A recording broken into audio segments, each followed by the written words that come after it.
Iran drone దాడులను ధీటుగా ఎదుర్కొనేందుకు అమెరికా సైన్యం ఉక్రెయిన్ సాంకేతికతను ఆశ్రయించింది. తమ వైమానిక స్థావరాలపై ఇరాన్ దాడులను సమర్థంగా తిప్పికొట్టేందుకు ఉక్రెయిన్ టెక్నాలజీ సాయం తీసుకుంది. ఇందులో భాగంగా సౌదీ అరేబియాలోని అత్యంత కీలకమైన ప్రిన్స్ సుల్తాన్ ఎయిర్ బేస్లో ఉక్రెయిన్కు చెందిన స్కై మ్యాప్ యాంటీ డ్రోన్ టెక్నాలజీని అమెరికా మోహరించింది. ఈ పరిణామాలు అమెరికా వైమానిక రక్షణ వ్యవస్థలోని లోపాలను ఎత్తి చూపుతున్నాయి. సౌదీ అరేబియాలోని ప్రిన్స్ సుల్తాన్ ఎయిర్ బేస్ లక్ష్యంగా ఇటీవల ఇరాన్ వరుసగా డ్రోన్లు, క్షిపణులతో దాడులు చేసింది. ఈ దాడుల్లో అమెరికాకు చెందిన పలు విమానాలు, భవనాలు ధ్వంసమవడంతో పాటు ఒక అమెరికన్ సైనికుడు ప్రాణాలు కోల్పోయాడు. ఇప్పుడు ఇక్కడ రక్షణ కోసం అమెరికా ఉక్రెయిన్ సాయం తీసుకుంది. రష్యాతో 4 ఏళ్లుగా సాగుతున్న యుద్ధంలో డ్రోన్ టెక్నాలజీలో ఉక్రెయిన్ ఆరితేరింది. ప్రధానంగా ఇరాన్ తయారు చేసిన షాహెద్ డ్రోన్లను ఎదుర్కోవడంలో ఉక్రెయిన్ సాంకేతికత విజయవంతమైంది.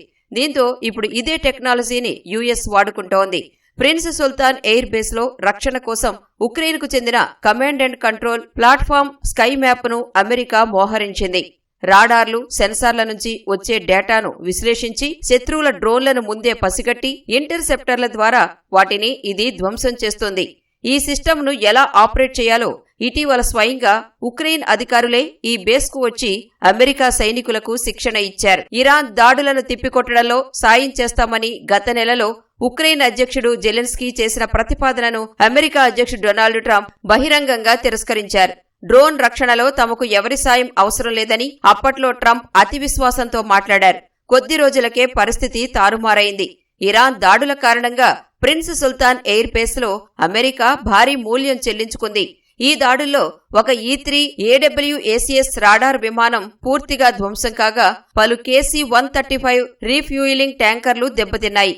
క్షిపణి రక్షణ వ్యవస్థకు ఉపయోగించే రాడార్ ఉన్న ఒక టెంట్ కూడా ధ్వంసమైనట్లు తెలుస్తోంది. ఈ దాడులను అడ్డుకోవడానికి నార్థ్రోప్ గ్రుమ్మన్ కంపెనీకి చెందిన ఫాడ్ కమాండ్ ప్లాట్ఫామ్ అలాగే RTX తయారు చేసిన కొయోటే ఇంటర్సెప్టర్లను అమెరికా వినియోగించింది. వీటితో పాటు మాజీ గూగుల్ CEO ఎరిక్ స్మిత్ మద్దతు ఉన్న ప్రాజెక్ట్ ఈగిల్ డెవలప్ చేసిన మెరోప్స్ ఇంటర్సెప్టర్లను కూడా ప్రయోగిస్తోంది. ప్రారంభ దశలో ఉన్న ఈ టెక్నాలజీ కొన్ని సవాళ్లను ఎదుర్కొంది.